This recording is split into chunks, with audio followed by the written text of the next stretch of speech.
ప్రతిరోజులాగానే ఆ రోజు కూడా కోడికూతతో మా ఊరు నిద్రలేచింది.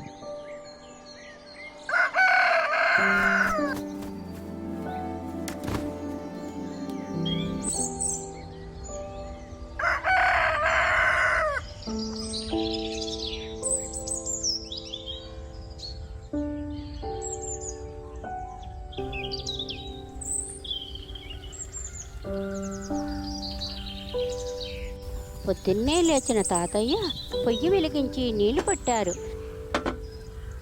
నాన్నమ్మ విసనకర్రతో పొయ్యిని విసురుతూ నీళ్లు కాచింది.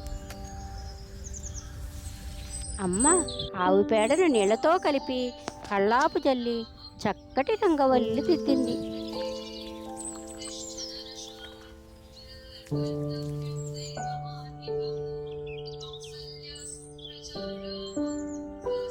నాన్నమ్మ తులసికోట దగ్గర పూజ చేస్తుంటే మేము కూడా చూశాము. తాతయ్య ఆవులకి మేత వేసి పాలు పితికారు.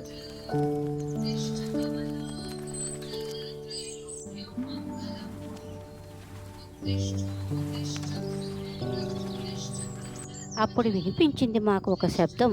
నీకు గుర్తుందా? ఆ దూరం నుంచి వినిపించే బండి చక్రాల మెల్లని శబ్దం మన బంధువుల బండి దగ్గర పడుతుంటే మన హృదయం ముందే పరిగెత్తేది. తలుపు దగ్గర పాత్రలో నీళ్లు పట్టి తాతయ్యకు అందించే ఆ గౌరవం, అది కేవలం నీళ్లు కాదు, అది సంస్కారం. మేము పరుగు తీసి మా బంధువుల చేతిని పట్టుకుని నవ్వులు పువ్వులు పూయించాము.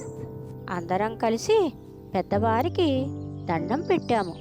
అది మేము వారికిచ్చే గౌరవం.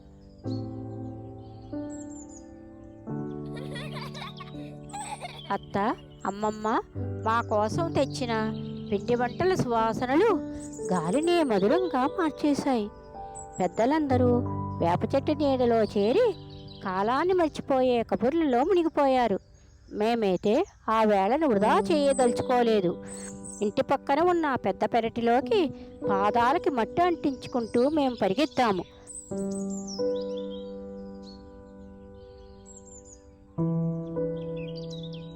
నూతిలోని చల్లని నీటిని చెరతో తోడి పెరట్లోని మొక్కల మీద చల్లాము.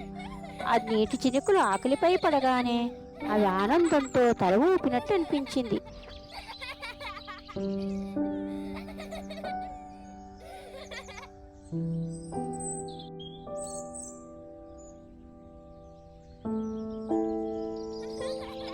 అంతలో అన్నయ్య జామ చెట్టు ఎక్కి పైనుంచి పడుతుంది పడుతుంది జాగ్రత్త అని అరుస్తూ పచ్చగా మెరిసే జామకాయలు కోశాడు. ఆ సమయంలో నాన్నగారు పొలం నుంచి వచ్చి వారి కబుర్లతో చేరారు.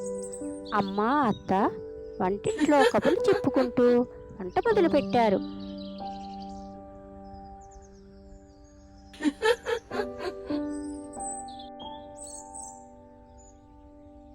మునక్కాయ ముక్కలు కత్తిపేట మీద జారుతుంటే వంకాయ రంగు సూర్యాస్తమయంలాగా మెరిసేది.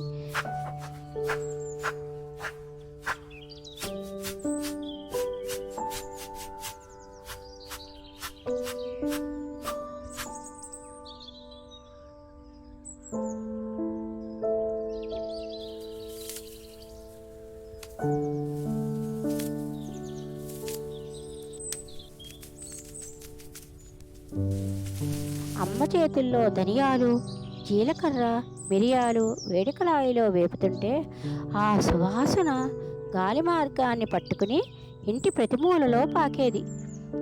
రుబ్బురోలి మీద మసాలా తిరిగే ప్రతి చక్రం అది కేవలం శ్రమ కాదు, అది ప్రేమను రుచిగా మార్చే ప్రక్రియ. వంటింట్లో మంట కాస్త వేడెక్కేది. చక్కెర మంటల్లో మెరుపులు మెరిసేవి. పిల్లలు అప్పుడప్పుడు వంటింట్లోకి తొంగి చూసి అమ్మా అయిందా అని అడిగితే ఆ నవ్వు మాత్రమే సమాధానం.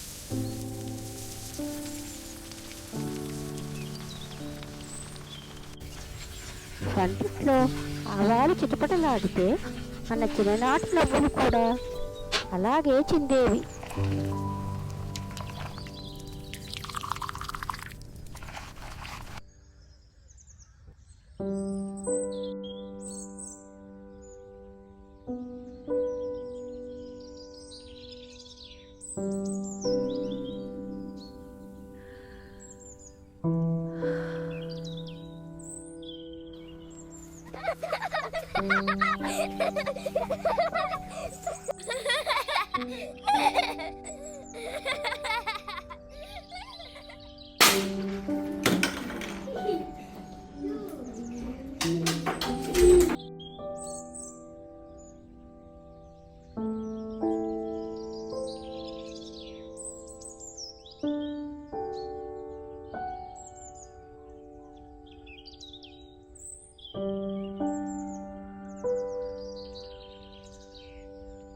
అప్పడాల కరకరలు మా పొట్టలోని ఆకలిని మేల్కొల్పేవి.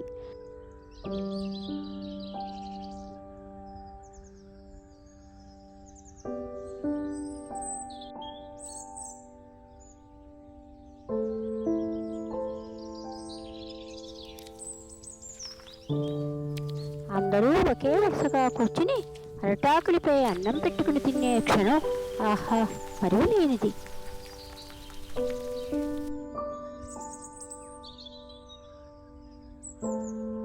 ఎవరో ఒక పెద్దవారు చాలా బాగుంది అని తల ఊపితే అమ్మ కళ్ళల్లో కనిపించే ఆ సంతృప్తి అది మాటల్లో చెప్పలేనిది.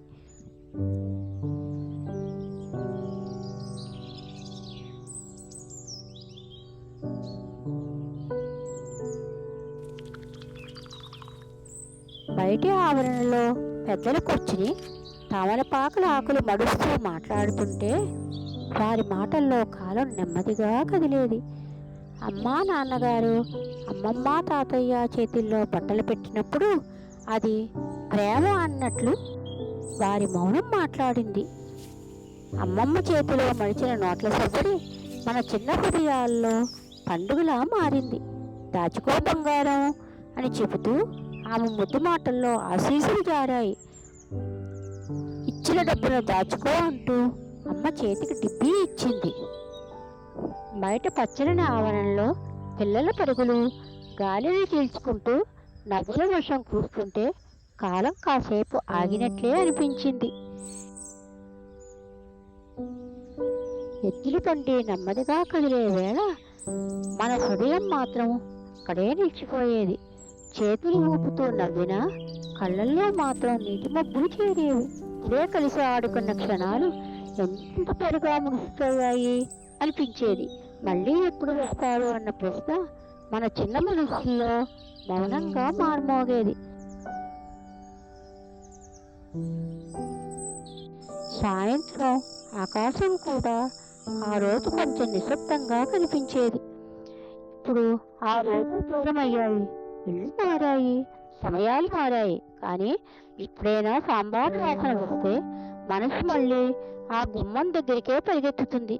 అమ్మ చేతి వంట, బంధువుల సందడి, ఆ మట్టి వాసన. మన బాల్యం ఎక్కడో పోయింది కాదు, అది అక్కడే ఉంది.